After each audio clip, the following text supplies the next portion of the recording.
जी तो अस्सलाम वालेकुम क्लास। आज का हमारा लेक्चर है प्रॉपर्टीज़ ऑफ क्रिस्टलाइन सॉलिड्स। तो जैसा कि मैंने आपको 6 प्रॉपर्टीज़ का कहा हुआ था, होप सो आप लोगों ने कर ली हों। तो now next proceeding toward the isomerism. तो सबसे पहले हमें पता होना चाहिए कि आइसोमेरिज्म एक्चुअली में है क्या है। तो isomerism is a phenomena in which two different substances exist in the same crystalline form.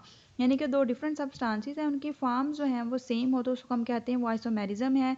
These different isomers are called the isomorphs of each other. अब देखें यहाँ पर डिफरेंट उसकी एग्जांपल्स दी हुई हैं। अब लिखा यहाँ पर क्या है कि जो आपके पास आइसोमेरिज्म है उनकी फिजिकल और केमिकल प्रॉपर्टीज़ जो है वो डिफरेंट होती हैं फ्रॉम ईच अदर।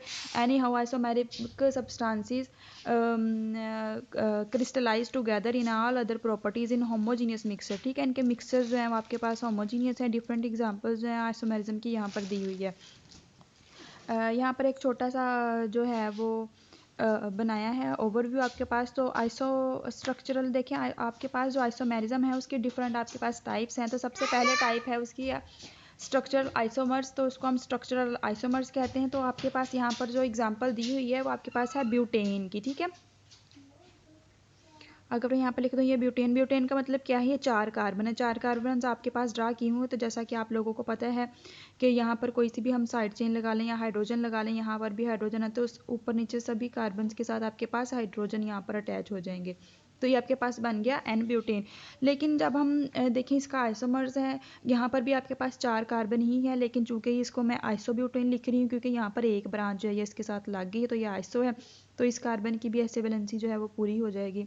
ये भी पूरा हो गया और इसकी भी चार्ज है आगे लग जाएंगे। देन आपके पास जो आइसोमर्स है वो स्टीरियो आइसोमर्स भी होते हैं। स्टीरियो आइसोमर्स दो तरह के आपके पास डायास्टीरियोमर्स होते हैं और एनेंटियोमर होते हैं। डायास्टीरियोमर का मतलब क्या है कि वो सिस फॉर्म में होते हैं या ट्रांस फॉर्म में।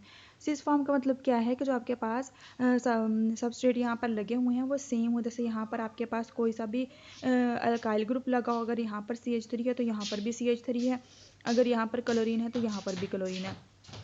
लेकिन जो आपके पास डाया है उसका मतलब क्या है, यहाँ पर CH3 है, यहाँ पर भी CH3 होगा। तो यहाँ पर आपके पास अगर क्लोरीन है तो यहाँ पर भी क्लोरीन होगा। ये इनकी ट्रांसफॉर्म है। तो ये आपके पास डिफरेंट एग्जांपल्स आ गई। देन आपके पास एनेंटियोमर है। एनेंटियोमर भी हम मिरर इमेजेस को कह रहे होते हैं। ये आपके पास मैंने एक स्ट्रक्चर जो है वो ड्रा कर दिया है।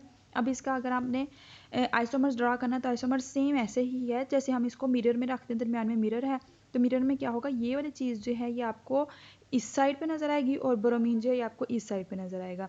तो ये अगर आप देख लें ये ऐसे है, ये यहाँ पर फ्लोरीन आके लग जाएगा, यहाँ पर ऐसे जो है वो क्लोरीन लग जाएगा और यहाँ पर आपके पास क्या होगा, ब्रोमीन होगा और यहाँ पर आपके पास हाइड्रोजन अटैच हो गया। तो ये इसका मिरर इमेजेस है। जी तो ये आपके पास एक ओवरव्यू था आपके पास आइसोमेरिज्म का।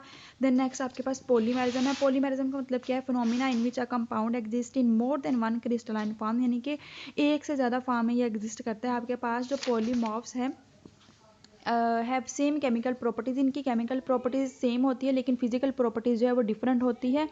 रीज़न इसके पीछे ये है कि इनकी स्ट्रक्चरल अरेंजमेंट जो है वो डिफरेंट है। ठीक है, स्ट्रक्चरल अरेंजमेंट जब इनकी डिफरेंस होगी तो हम इसको कह देंगे कि ये वाली सारी चीज़ें जो हैं ये आपके पास डिफरेंट फॉर्म में लाई करती है। देन आपके पास है इसकी डिफरेंट एग्जांपल्स दी हुई हैं। आपके पास सिल्वर नाइट्रेट है और आपके पास कैल्शियम कार्बोनेट है। इनकी आपके पास क्रिस्टलाइन फॉर्म्स भी दी हुई है। देन आपके पास है एलोट्रोपी। तो एलोट्रोपी आपके पास क्या है, एलोट्रोप्स। एलोट्रोप्स का मतलब क्या है, existence of an element in more than one crystalline form is known as. देखिए एलोट्रोपी हमें नेम से पता चल रहा है कि इनकी डुप्लीकेट्स जो है वैल्यूज बनी हुई हैं। अब यहाँ पर सल्फर के एलोट्रोप्स हैं वो रोम्बिक फॉर्म में भी पाए जाते हैं, मोनोक्लिनिक फॉर्म में भी पाए जाते हैं। देन आपके पास कार्बन के है। कार्बन आपके पास क्यूबिक फॉर्म में भी होता है, हेक्सागोनल भी होता है।